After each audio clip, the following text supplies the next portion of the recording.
एकदा काय झालं, एक प्रसिद्ध चित्रकार होता व्हॅन गॉग म्हणून, त्याची चित्र फारच प्रसिद्ध आहेत.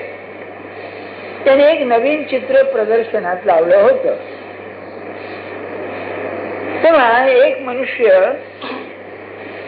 ते पाहताना बराच वेळ उभा राहिला. बाकीचे लोक पाहून जात होते. चित्राचा अर्थ काही त्याला कळेना. चष्मा लावलेला होता. ते चष्मा लावणाऱ्यांच्या पाहण्याच्या तऱ्हा असतात. एक असं वर पाहतात चष्मा, दुसरे असं खाली पाहतात, तुम्हाला माहितीये आतून. तर असं करून पाहिलं, काही कळेना. मग म्हणाला डावीकडे वाकडा होऊन पाहावं, असं कळतंय का, तरी कळेना. उजव्या बाजूला वाकडं होऊन पाहिलं, तरी कळेना. आता म्हणलं खाली लोक वर पाय करून पाहावं. म्हणून व्यंगचित्र आहे बरं का ते, म्हणजे झालेली गोष्ट नाही, त्या चित्रावरती ही टीका असल्यासारखी आहे. खाली डोकं वर पाय करून जेव्हा पाहिलं, हा बरोबर आहे म्हणा, कळलं त्याला, चित्राचा अर्थ कळला.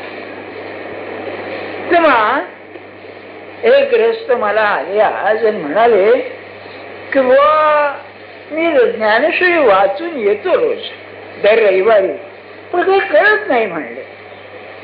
तर म्हणलं तुम्ही काय प्रयत्न केला? तर हा जसा इकडून पहा तिकडून पहा, वर पहा खाली पहा, हे हा कोश पाहिला, ही टीका पाहिली, ते पाहिलं, काही गळे ना म्हणाले. तर मी त्याला म्हटलं शेवटी उलट व्हायला पाहिजे, खाली डोकं वर पाय व्हायला पाहिजे, तेव्हा ज्ञानेश्वरी कळायची. तो आपला हसला आणि तो म्हणाला आहे की हे उत्तर नव्हे, नाही हेच उत्तर आहे.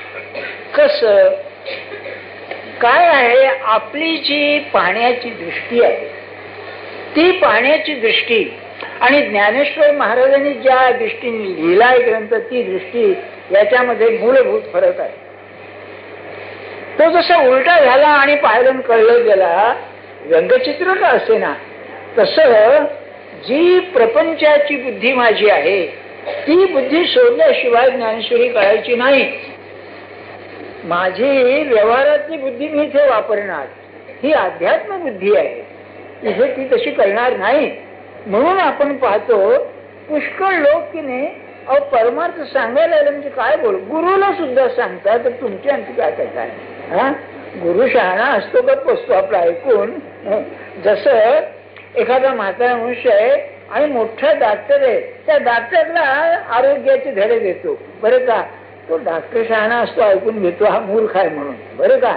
कसं सत्पुरुषाचं सुद्धा असतं, हा बोलतोय आपला असं व्हायला पाहिजे तसं व्हायला पाहिजे, असतं तिथल्या तिथे बरं का, कारण व्यवहाराची बुद्धी आहे. सगळं ज्ञान उसणं घेतलेलं आहे बघा.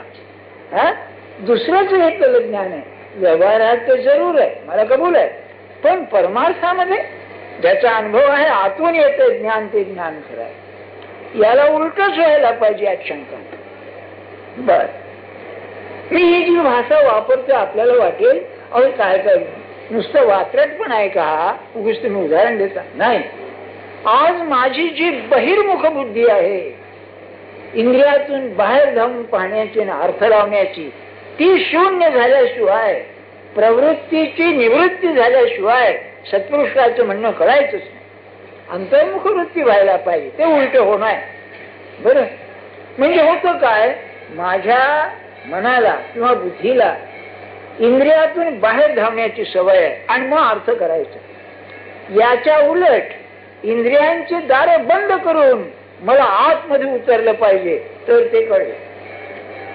हे मी काय सांगतोय आपल्याला, आता 7व्या अध्यायाच्या शेवटी ज्ञानेश्वर महाराज येत आहेत, त्याच्यामध्ये एक 10-12 ओव्यामध्ये परमार्थाचा मार्ग त्यांनी सांगितलेला आहे.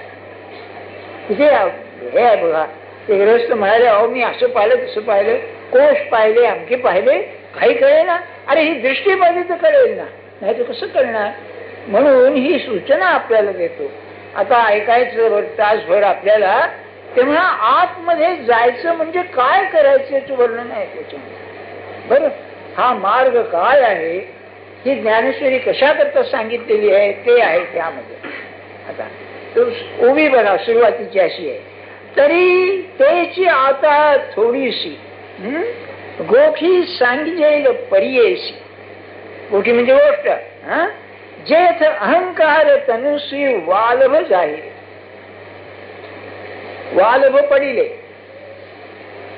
म्हणाले ही की भूत भविष्य वर्तमान सगळे प्राणी आहेत, परमात्मा स्वरूपच आहेत, मला तसे दिसत नाही.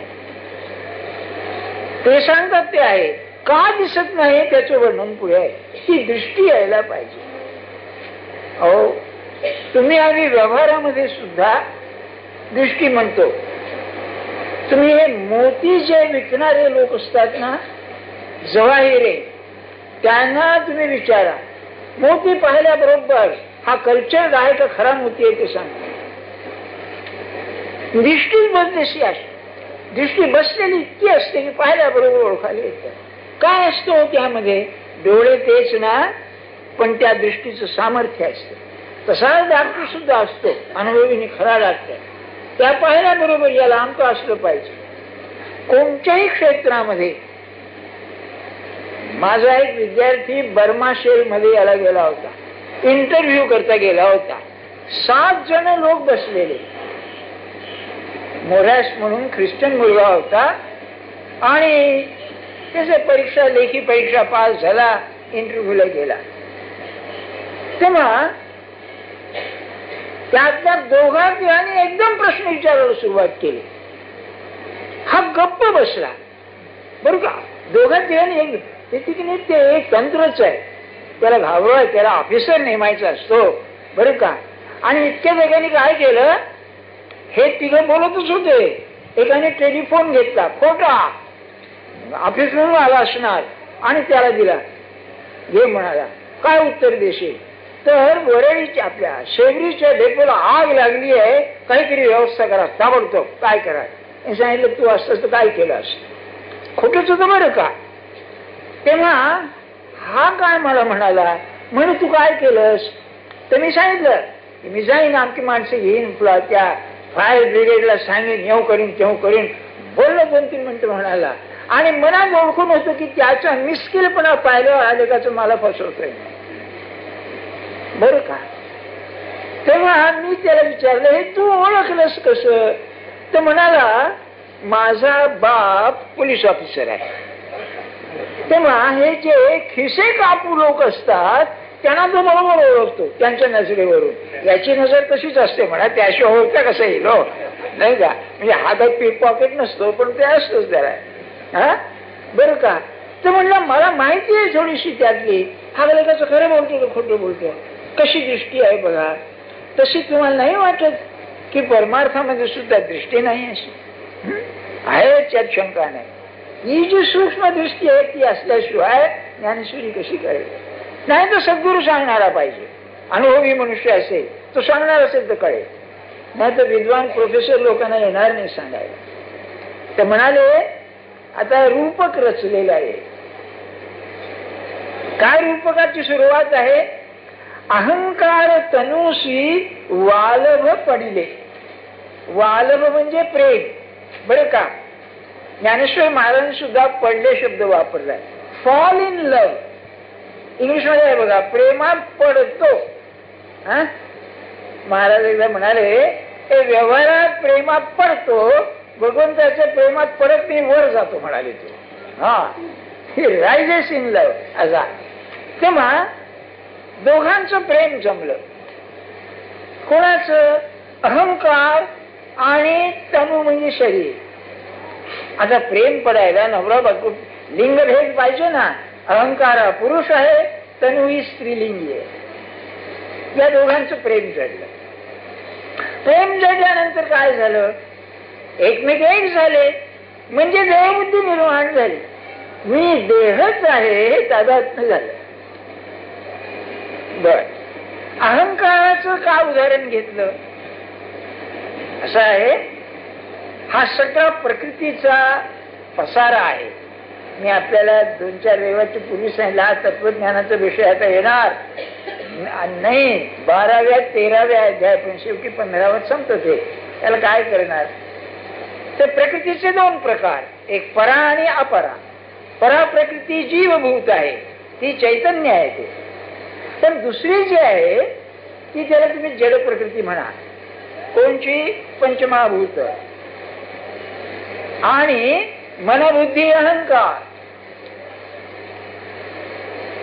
भूमिरापो नलो वायु खम मनो बुद्धिमेवच अहंकार इतीयं में भिन्न प्रकृती अष्टधा. अष्टधा प्रकृती, पंचमहाभूत, मन, बुद्धी, अहंकार. प्रकृती म्हणजे काय? परमात्म्याची शक्ती आहे निर्माण करण्याची. म्हणजे मन, बुद्धी आणि अहंकार पंचमहाभूत तर शक्तिरूप आहेतच. तुम्हाला माहितीच आहे पृथ्वीची शक्ती केवढी आहे, पाण्याची शक्ती केवढी आहे, वायूची शक्ती, अग्नीची शक्तीच आहे त्यांच्याजवळ. आकाशाची शक्ती काय हो? सगळं येईल त्या पोटात घ्यायची शक्ती आहे, म्हणून त्याला ब्रह्म म्हणतात. खम ब्रह्म. काय म्हणतोय मी? समजून घ्या. ह्या वेदांतामध्ये मोठमोठ्या लोकांनी बोलून दिलेले काय आहे तर म्हणजे 3 शक्तिरूप आहेत. मनबुद्धी अहंकार. शक्ती वापरतं निर्माण करण्यामध्ये. म्हणजे काय होतं? बुद्धी काय करते? याला सांगते महत असं म्हणतात. महत म्हणजे सगळ्यात मोठी. म्हणजे परमात्मानं पहिल्यांदा निर्माण केलं, सांख्यांच्या मताप्रमाणे बुद्धी निर्माण केली. आणि पतंजलीचं म्हणणं असं आहे, आकाशामध्ये जेव्हा विचार निर्माण झाला तेव्हा सृष्टीला आरंभ झाला. एकोहम बहुश्याम निर्माण झाला. आणि याला बायबल मध्ये फार सुरेख वाक्य आहे. God said let there be light and there was light. त्याच्या मनात आलं की प्रकाश व्हावा, प्रकाश सुरू झाला. संकल्प सिद्धी असते. संकल्प आल्या बरोबर काम होते. एकोहम बहुश्याम, एकदम सुबंध निर्माण झाला. तर मनोबुद्धी अहंकारापैकी बुद्धी सर्वात श्रेष्ठ. त्याला सांगते महत म्हणतात. त्याच्या खाली मन. मन काय आहे? तुम्हाला मनाची शक्तिरूप आहे, मी सांगितलंच आहे. फ्रॉइडचं मी वाचून सुद्धा दाखवलं आपल्याला की शक्तिरूप आहे. What is mind? मन आहे तरी काय? मन शक्तिरूप आहे. आणि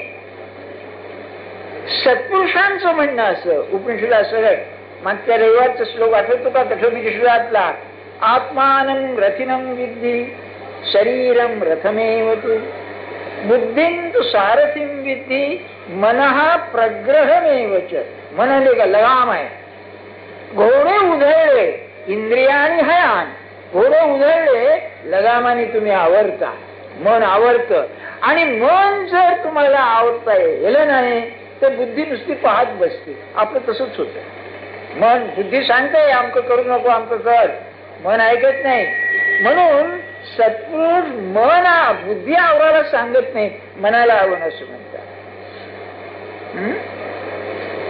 मग मन काय करतं तर त्या इंग्लिशमध्ये एक्झिक्युटिव्ह पॉवर. पुष्कळ तुम्ही ठराव केले ते प्रत्यक्षात आणायचं काम आहे ना, ते काम मन करतं. बुद्धीने निश्चय केला पण काम करतं मन. अहंकार काय लपड आहे? प्रकृतीचा भाग आहे ना. प्रकृती म्हणजे शक्ती. मग अहंकार शक्ती काय आहे? तर इंग्लिश मध्ये त्याला द पॉवर ऑफ इंडिव्हिज्युएशन असं म्हणतात. इंडिव्हिज्युअल म्हणजे व्यक्ती. तर परमात्मा जो अनंत आहे त्या अनंतामध्ये शांत व्यक्ती निर्माण करण्याचं काम अहंकार करतो. म्हणून प्रत्येक व्यक्ती ही निराळी आहे. आणि जर व्यक्तीचा अहंकार गेला तर संपलं, तो अनंत झाला. म्हणून अहंकार मारा म्हणून 1000 वेळा सांग. अहंकार त्या अनंताला शांत रूप देतो. म्हणजे एकातून अनेकता निर्माण करतो. बर, मग हा जो अहंकार आहे हा अहंकार कार्यक्षम व्हायला देह पाहिजे ना, म्हणून तनुशी त्याचं तादात्म्य झालं. नाही तर कसं होईल? अहंकाराला स्थान पाहिजे ना कुठे. म्हणून ज्ञानेश्वर महाराज म्हणाले अहंकार आणि तनु यांचं प्रेम जमलं. जर अहंकार गेला तर शरीरात असून तो परमात्मा आहे. गुरुची ही अवस्था असते. शेवटी तुम्ही बघा किती साधनं असू दे सगळ्यामध्ये अहंकार नाहीसा करा, अहंकार नाहीसा करा. अरे पण का नाहीसा करा? कारण तुम्हाला स्थलकालाच्या मर्यादा घालणार असेल तर अहंकार आहे. साधी गोष्ट आहे. अत्यंत नम्र माणूस आपल्याला आवडतो का? अहंकार कमी. कारण त्याची जी व्यक्तित्वाची कडा असते ती नरम झालेली असते. आणि सगळा परमार्थ व्यक्तित्वाचा जो अहंकार आहे हा विलीन करण्याचा आहे. सगळ्यात मोठं पाप असेल तर अहंकार आहे. आपल्याला मागे सांगितलेलं मी आठवत असेल की महाराजांना व्यसन चाले पण गर्व आणि अहंकार चालायचा नाही. हे काय बुवा, मनुष्य दारुड आहे चालेल म्हणतात, पश्चातापण तू सुधरेल तरी, पण अहंकारी मनुष्य नाही. त्यांचे शिष्य ब्रह्मानंद त्यांचे फार अप्रतिम वाक्य आहे, फार सुंदर आहे. सत्पुरुषाच्या दर्शनाला जाताना कसं असावं म्हणाले तर आपण मंदिरात जाताना जोडे बाहेर काढतो आणि आत जातो, तसं सत्पुरुषाच्या दर्शनाला अहंकार बाहेर ठेवावा आणि आत जावं दर्शन होतं. मी अमका आहे, मी तमका आहे. अहो रामकृष्णाने म्हटलेलं आहे सगळे अहंकार जातील, मी साधक आहे, मी साधू आहे. हा अहंकार जाणं फार कठीण आहे. हे अहंकार. म्हणून ज्ञानेश्वर महाराजांनी अहंकाराचं तनुशी लग्न लावलं. लग्न का लावलं? तादात्म्य व्हायला पाहिजे ना. देहबुद्धी म्हणजे मी देहच आहे हे तादात्म्य व्हायला प्रेमाशिवाय दुसरा मार्ग नाही. माझं प्रेम देहावरती आहे सगळं. जरा देहाला दुःख झाले की मी तवळतो, म्हणून हे लग्न झालं. आता पुढे आहे का? त्यानं मूल बाळ झालं नाही का? त्याने काही ते हे वापरले नाहीत काही उपाय, त्यामुळे मूल बाळ झालं. ते ऑपरेशन करून घेतलं नाही. मग आणि केवढी प्रजा झाली तुम्ही पाहताना प्रत्येक अहंकाराची. त्याचं कारण म्हणाले तेथे इच्छा आहे कुमारी झाली. काय त्यांची प्रतिभा आहे बघा रूपक रचण्याची. अहंकाराचं काय हे असेल चिन्ह तर तो अपूर्ण आहे आणि पूर्णातून आलेला अपूर्ण आहे. तो विसरला नाहीये पूर्णाला, म्हणून पुन्हा पूर्णाकडे जाण्याची त्याची इच्छा आहे. म्हणून इच्छा धडपड आहे त्याची. किंबहुना माणसामध्ये जर काही कर्तृत्व गाजवावं ही इच्छा नसेल तर तुम्ही त्याला चांगला मनुष्य म्हणणार नाही. युसलेस त्याचा काय याचा अर्थ आहे? कारण तो अपूर्णाकडेच सारखा धावणार, अपूर्णाकडेच सारखा धावणार. म्हणून इच्छा कुमारी झाली. तर इच्छा कशी आहे? वासना आहे ना. ती वासना सूक्ष्म आहे असते पण ती धडपड करीत नाही. फ्रॉइडनी तर असं म्हटलेलं आहे या सगळ्या वासना शक्तिरूप आहेत, आतमध्ये नुसती चळवळ चळवळ करीत असतात, तुम्ही त्यांना दाबून टाकता आणि मग स्वप्नामध्ये त्याचं दर्शन होतं. मागे फार वर्षापूर्वी मी एक आपल्याला उदाहरण सांगितलं होतं याचं, बरं का पुस्तकातलं उदाहरण आहे हो, बरं का ते सांगतो. काय आहे ही एलिझाबेथ राणी आहे ना, दुसरी एलिझाबेथ आहे ही. ती तरुण होती आणि मग ती राणी झालेली होती. महाराणी इतक्या तरुणपणे ती गेली होती आफ्रिकेमध्ये प्रवासाला आणि राजा मेला जॉर्ज VI, बरं का. तेव्हा ते ताबडतोब बोलावलं आणि ते सगळं पुढचं कॉरोनेशन म्हणजे समारंभ झाला. तर ती एकदा एका दुकानात आली होती, कसल्या तरी दुकानात काही घ्यायला गेली असेल. ती महाराणी आलेली. तिथला जो क्लार्क होता, कोणीतरी क्लार्क सेल्समन असेल काही असेल, त्याच्या मनात आलं की सर त्याचे लग्न झालं तर काय होईल म्हणा. बरं गैर काय आहे? का गैर आहे मला सांगा. यात काही चूक आहे का? वासनाच. मी तुम्हाला सांगितलं ना आमच्या विद्यार्थ्याची, मग तुम्हाला कोणची महत्वाकांक्षा आहे कुणी सांगावं. एक उग्रस्त उठले, मला म्हणलं काय रे बुवा? काही नाही म्हणलं राणीचं जावं व्हायची माझी अपेक्षा आहे. आता मी म्हणलं तुला त्या का बडवून ज्याला विचारतोय कोण, त्याला मी म्हणलं नाही. पण वासनेला काय मर्यादा आहे हो? असं काय करता?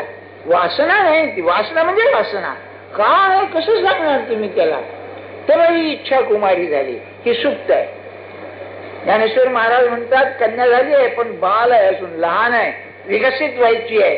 ती मोठी झाली तेव्हा कामरूप झाली. काम ही वासना अर्थानं आहे. म्हणजे इच्छा सुप्त आहे खरी, पण ती वयात आली तेव्हा मग तिचा प्रभाव दिसू लागला.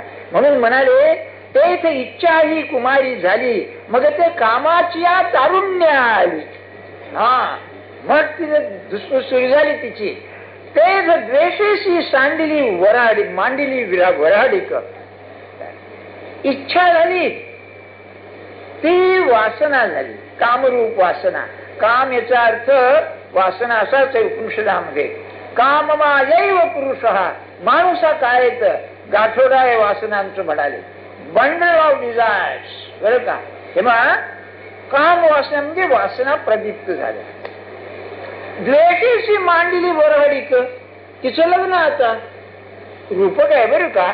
आता वासनेला नवरा पाहिजे म्हणून वरहाड मांडलं. वरहाड मांडलं ते कोणाशी मांडलं? द्वेषाबरोबर वरहाड मांडलं. द्वेष याचा अर्थ अत्यंत नावड. द्वेष म्हणजे आपण जो द्वेष समजतो ना, मत्सर आणि द्वेष तो नव्हे. संस्कृतामध्ये द्वेष म्हणजे एक्स्ट्रीम हेट्रेड, डिसलाईक, म्हणजे ज्याच्यातून नाराजी उत्पन्न होते, नावड उत्पन्न होते. हे का त्याचा योगाशी संबंध आहे. असं आहे, आपली वृत्ती आली ना, ती आधी आलेली समजली पाहिजे. खरं परमार्थाचं मर्म तिथे आहे की आतमध्ये स्वस्थ बसला असताना निर्णायक तरंग येतात. पैसा पाहिजे, लौकिक पाहिजे, मूल बाळ नसतं ते पाहिजे, मुलाला ऍडमिशन पाहिजे, आत येऊन जातो. बघा तुम्ही की नाही, जरा असं करा. मी हे समजून का सांगतोय, आपलं तरी कुठे समजलंय, पण आपलं जेवढं समजलं तुमच्या समोर मांडायचं. तुम्ही जप करायला बसला आणि तुमच्या लहान मुलाला ऍडमिशन पाहिजे पहिलीमध्ये, आणि त्यांनी सांगितलं 5,000 रुपये डोनेशन द्या. तुमच्याजवळ काही पैसा नाही, पैशाची व्यवस्था झालेली नाही, बरं का. आणि जप करायला बसला, 9 वाजता बोलावलेलं आहे, तुम्ही आधी 6 वाजता बसले समजा, बरं का. आणि सहज मनात आलं, अगदी सहज 5,000 रुपये पाहिजे बा. याला वृत्ती म्हणतात. एक तरंग येतो असा, कळत सुद्धा नाही येऊन गेलेला, आणि तिथे शक्ती पाहत आहे. काय आपण समजता, गळती लागलेली गळती सारखी. म्हणजे मला नेहमी एक गंमत वाटते. समजा एक बादली आहे, पत्र्याची बादली, त्याला 2-4 भोकं पडलेली आहे, पाणी पुष्कळ विहिरीमध्ये, आणि घातली बादली, बुडली बादली, आणि ओढता हातात काय येईल तसं आपल्या साधनाचं होतं. आपण जे बोलतो हे करतो सगळी गळती आहे, गळती आहे. त्यातल्या त्यात एका आमच्या मुलीने, माझ्या विद्यार्थिनीने सांगितलं, अहो वर्ग चाललेला आणि त्याच्यामध्ये लक्ष नाही, ते समजतं पाहायला होते, दुसरी पाहत दृष्टी आहे, नाही तर लिहून घेतात ना काही काही काही काही. ते म्हणलं काय होईल, तर म्हणलं सारखे विचार तो आता काय म्हणेल त्याच्यावरती आहे. पाहून झालं होतं एकदा, पण त्याचा होकार आलेला नव्हता. तर मी म्हटलं त्याचा उपयोग काय आज? सगळं कळतं हो सर म्हणली, पण ते काय चैन पडत नाही म्हणाले. किती शक्ती खर्च होते बघा. म्हणून फ्रॉइड म्हणाला की मनाची शक्ती तुम्ही साठवू शकता, वापरू शकता, कुजते एखाद्या वेळेस शक्ती. किती बरोबर आहे. आपली गळती तर इतकी आहे की बोलायची सोय नाही, नाही का. म्हणून मला नेहमी वाटतं की ज्ञानेश्वरी ऐकताना इतर लक्ष देण्यापेक्षा झोप घेतली बरी, कारण गळती थांबेल तरी थोडीशी त्यावेळेला, नाही का. अगदी रिकामा होऊन जाणार नाही. सांगण्याचा हेतू काय की ही जी वृत्ती आहे, या वृत्तीला 2 अंग असतात, आवड आणि नावड. त्या नावडीला द्वेष असं म्हटलेलं आहे. म्हणजे मला हे हवं, मला हे नको, त्याचं हे एक्सप्रेशन. वासनेचं, वृत्तीचं व्यक्त स्वरूप ते आहे. आणि वृत्तीचं असं आहे, वृत्तीची निवृत्ती झालीच पाहिजे. काय ज्ञानेश्वर महाराजांचे कौतुक आहे सांगू तुम्हाला. अमृतानुभवामध्ये गुरुचं वर्णन आहे. त्या गुरुची कृपा कोणची, तर याची जी प्रवृत्ती आहे, म्हणजे या दृश्याबद्दलच्या वासना त्या सगळ्या निवृत्त करणं हे आहे. आणि सांगण्याची खूबी फार आहे. प्रवृत्ती गंगा स्थिरावे सागरी जी. गुरु कोण आहे? त्या गुरुच्या सागरामध्ये, निवृत्ती रूप सागरामध्ये ही याची प्रवृत्ती सारखी थांबते. म्हणजे गंगाच म्हटली आहे. म्हणजे आधी याला मला देव पाहिजे ही भावना, ही वासना, ती गंगा. गटार नव्हे, तेव्हा ती गंगा निवृत्ती सागरी म्हणजे गुरुच्या ठिकाणी जाते. म्हणजे मला जर हवा असेल तर मला फक्त गुरु पाहिजे, मला नको दुसरं काही, असं वर्णन आहे निवृत्तीनाथांचं केलेलं त्यांनी. असा माझा गुरु निवृत्ती सागरी ही माझी प्रवृत्ती गंगा स्थिरावली. बरं का. तेव्हा द्वेषाशी मांडली म्हणजे हवा आणि नको. पतंजलीने वृत्ती निरोध करायला सांगताना आहे, बरोबर आहे. वृत्ती आली की हे मला हवं हे मला नको हे आलंच त्या बरोबर म्हणून द्वेष वराडी मानली म्हणजे त्याच्याशी लग्न केलं तिने. मग तया दोघास्तव जन्मला. आता बघा पहिल्यांदा इच्छा कुमारी ती जन्मली. अहंकार आणि तन देहाशी तादात्म्य झालं की इच्छा आली, ती तारुण्यात आली, काम वासना आली, सुप्त होती ती प्रगट झाली. तिचं लग्न झालं ते या हवे नकोपणाशी झालं. आणि हवे नकोपण गेलं ना तो इच्छा रूपाने मेला. बरं. आणि त्याला राजमार्ग जर असेल तर तुझी इच्छा म्हणणं म्हणजे संपलं. आणि ते सर्वात कठीण आहे. इथून जर तुम्हाला सांगितलं आहे की बनारसला चालत जा, तेव्हा मी जाईन, पण बसल्या ठिकाणी मला आमचं हवं नको हे काढून टाक, हे काय सांगतात, हे नाही जमायचं. असं आहे. म्हणून परमार्थाची खुबी आहे.